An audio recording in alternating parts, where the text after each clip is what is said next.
I'm now talking with Bob Lange from Airbus. Bob, thank you for visiting with me again at the show. You're welcome, Madison. It's always good to see you. Thank you. What I want to talk with you about is, I was talking about it as middle of the market, but I think you described it better, of where single aisles meet twin aisles. Yeah. That seems to be a fascinating space, because what we've seen is that there's a surge in demand for the long-range, super capable single aisle in terms of range. And what do you ascribe to that? And then at what stage does it start to flip over into twin aisle? How far can you take a single aisle? That whole space. What are your thoughts around that space? Okay, well, first of all, Addison, when you get to this space, there isn't a continuity as you go from single aisle to twin aisle. There is discontinuity. It's a physical discontinuity. Essentially, you are making a fuselage cross-section wider, and as you go from single aisle to twin aisle, the starting point is you increase 1 seat per row, and you put an extra aisle in there which is not generating any revenue. So you have to get over that physically. And there's no physical way around that. It's a discontinuity. So from that point, you look at how you can best optimize vehicles from either side of that point of discontinuity, from the wide bodies coming down and from the single aisle aircraft going up.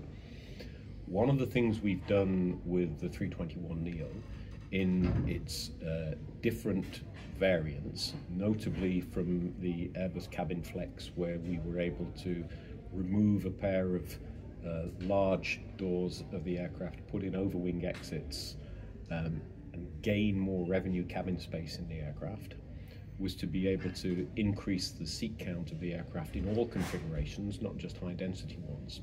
So we were able to improve the seat mile economics of the aircraft that way. And by developing the takeoff weights of the aircraft and the thrust of the engines, we're able to increase range as well. So the A321neo has been able to improve its productivity through seat count and through range, to the point with the 321XLR that we can now get to ranges of the order of 10 hours flying time. And 10 hours flying time is the point at which you get to the area of supernumerary crew, pilots, cabin crew. And when you're in a single aisle cross-section, when you need to start putting crew rest areas in, it takes out of the revenue space to an extent, but to proportionally a greater extent. So you get to a kind of natural optimization point there. So 10 hours is about as far as you can push a single aisle. You can push a single aisle further if you wanted to, but you'd have to give up the economics revenue space in order to do it. Yeah, no, you can then, it comes to a point where you're optimizing a lot. So the 321neo and the 321XLR are really very optimized vehicles from a point of productivity and from the point of the revenue generation capability that you get for your investment in the product.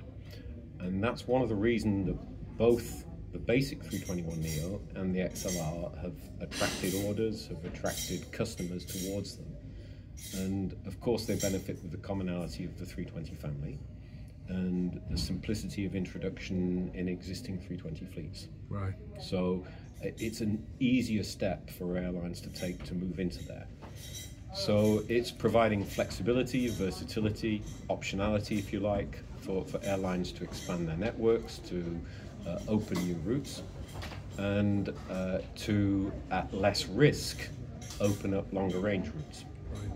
So yeah, it's that's really one of the reasons behind the XLR. We're very excited about the XLR, particularly now we've got certification. And that XLR, I think we're at the early days of really exploring its potential. Right. The order book, 500 or so, is already an indication. But as we get that in the hands of the airlines, we will really see what they're able to do with it, right, and how they're able to grow markets. If we go back to I like the explanation. Why do you think airlines have upsized so strongly? What's happened there?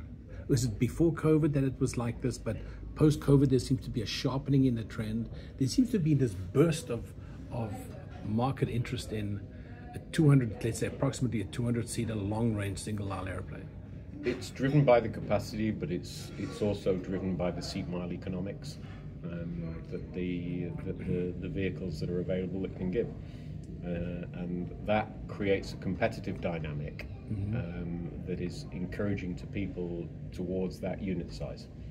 So it's something that is, if you like, drawing the market towards it.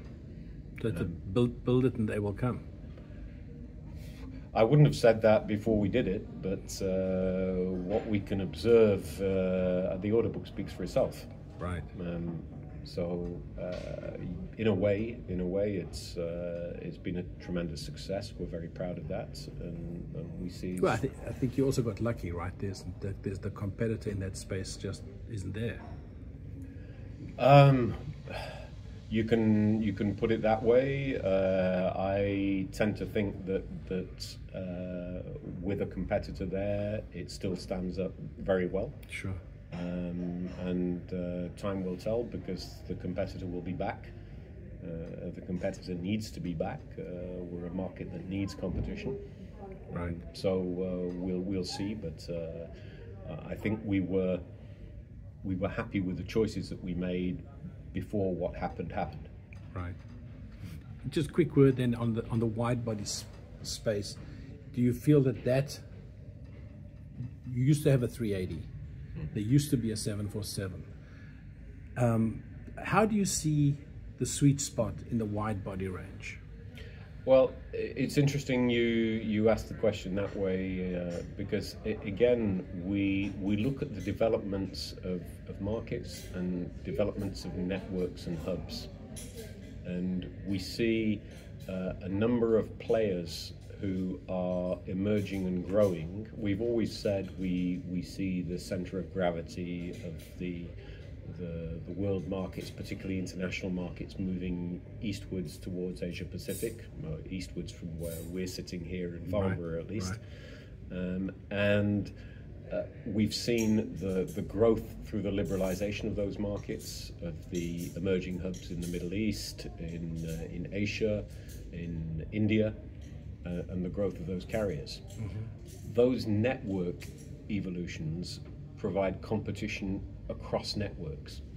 So they're providing competition for wide-body long-haul aircraft, and they're providing more competition, which, if anything, means that unless you have a particularly congested airport at one end of your route, you have the opportunity to compete with wide bodies of the size of the 350-1000, which are particularly efficient. Right. And again, what thing we've observed in the last 18 months, 2 years, is again a strong market interest in that model of aircraft, and right. For those reasons, I think. You mentioned earlier on, before we started, about an interesting statistic on twin aisles. I think that bears mentioning here, and maybe. Yeah, I mean, we talked about this discontinuity between single aisles and twin aisles, and single aisles are providing the flexibility, if you like, to push the envelope and expand for airlines that hesitate to take the step into wide bodies, or for right. Airlines with specific point-to-point networks, for example.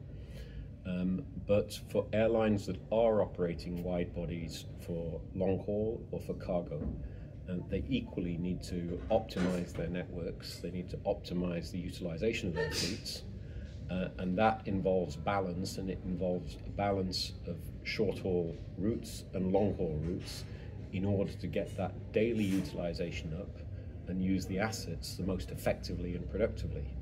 And a consequence of that today is, if you look at all the wide-body aircraft operating in the world today, there are around about a quarter of them that never actually fly more than 4,000 miles.